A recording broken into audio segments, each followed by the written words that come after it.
ابو امامہ بیان کرتے ہیں، رسول اللہ صلی اللہ علیہ وسلم نے فرمایا،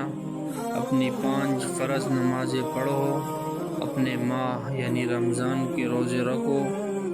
اپنے اموال کی زکوٰۃ دو اور امیر کی اطاعت کرو، تو اس طرح تم اپنے رب کی